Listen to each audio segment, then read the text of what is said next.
Season 2, Episode 5 of Pachinko is really interesting, and the way the cinematic filmmaking was done is absolutely brilliant and mind-blowing.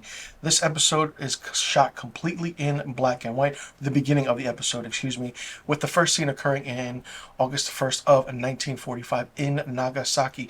We have Yoseb, who has been stationed there while the rest of the family has been taken off to the countryside, as I've stated in the previous episodes. And he toils in the factory and looks around a little bit, and Japanese workers are kind of talking bad about the Koreans and workers like him, and it's really interesting. You see the racism that is happening amongst the Japanese Koreans and the Koreans on the Japanese, which you didn't think really happened, but it's it happened a lot during World War II in Japan. Now he does befriend a Korean man named Tai-hoon, who was sent over from Korea a year prior after an accident happened in a mine while they were working. He kind of goes back and forth and talks like, oh, do you think this war will last? What will happen? When will it end? Not only knowing that it's August 1st, 1945, we absolutely know what happens a few days later. I won't go into details into that. If you know your history, then you know what happens. Now, with each day that passes, the white numbers come on the screen, which is really interesting, and I didn't expect it. Now it's August 7th. It's like, oh, shit. Okay. Like I said, we know what's coming, we know what's happening. The factory announces that a special advisor to the emperor will be visiting to see their work.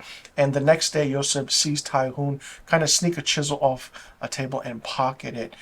He tries to talk him out of whatever he's going to do. And it's in a way where he's like, Tai-hoon thinks that the reason he survived the horrible outbreak of cholera in his town is so that he can actually make a difference somehow. Now, we go to August 9th, 1945. You know where I'm going with this.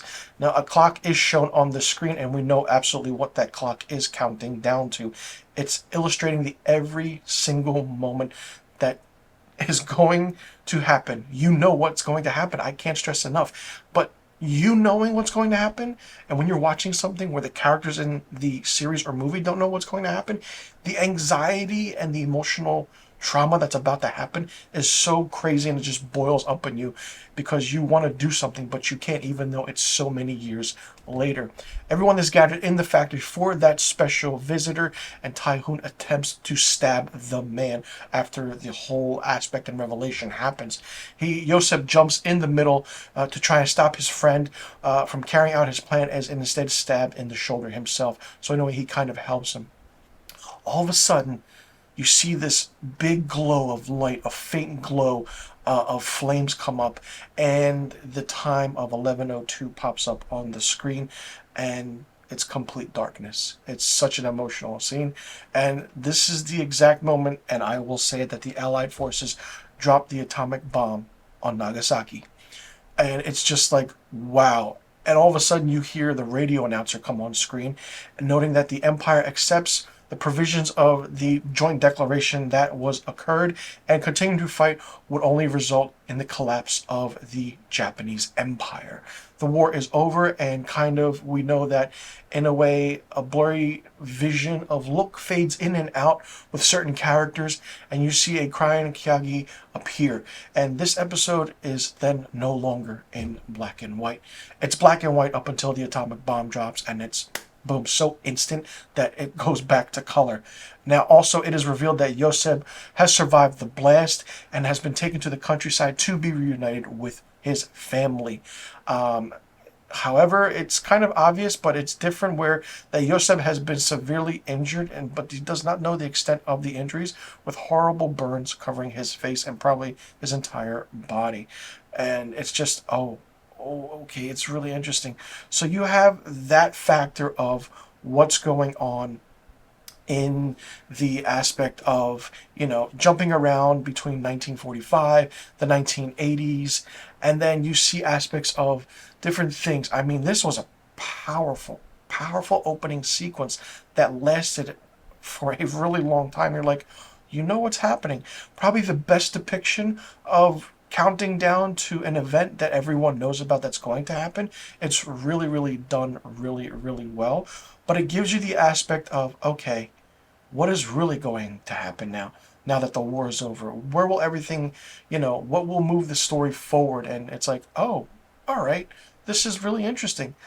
Now let's fast forward to the 1980s, which is really always interesting to see Japanese in the 1980s covered in a movie or TV series. Now, in 1989, a meeting with Tom, Naomi observes that Abe is now carrying out too much debt and has a lot of debt. She basically says in a way that he needs to distance himself in a way, but she thinks that because they've made a lot of money with him so far, kind of owes to certain people. And it's in a separate meeting, you see Solomon broaches the idea of turning the land into something else, and he got what he wanted, but then it's like, oh, what is really happening?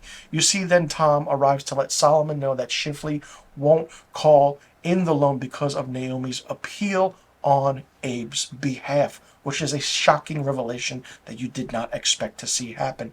Now, during these business meetings and these chats, you see Tom also lets it slip that he and Naomi dated in the past.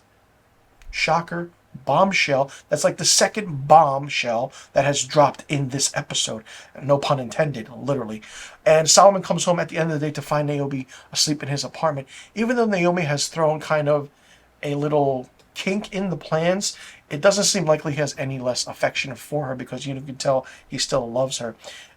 In a way, he kind of tells Naomi, and seeing her, that was a highlight of his day. But how will Solomon, what will happen in this? What will happen in the aspect of Solomon with the business plan, Naomi kind of having a past with someone else? Will this affect the relationship moving forward? And in the last scene of this episode, in 1950, we hear that radio announcer once again describes that Korea has officially become divided, with hostilities happening between the North and the South. The date of June 25th appears on the screen, and Noah arrives to take his exam, just as earlier in the scene when the ticking clock represented the impending doom of the bomb dropping. A close-up clock appears as Noah sits down to take his test, and this is a sign we'll do. What is going really on? What is really on with the timing of everything? And it's like, oh, okay. So it's like, well, all right, we're now at, season 2, episode 5. And there's 3 episodes left, 6, 7, and 8 of this season. It's like things are picking up, and for this episode to be really groundbreaking for what it is, it's absolutely mind-blowing. The episode was really fun. It was not, well, let me take that back. It wasn't fun. It was emotional. It was dramatic. It was in your face because you know what was happening.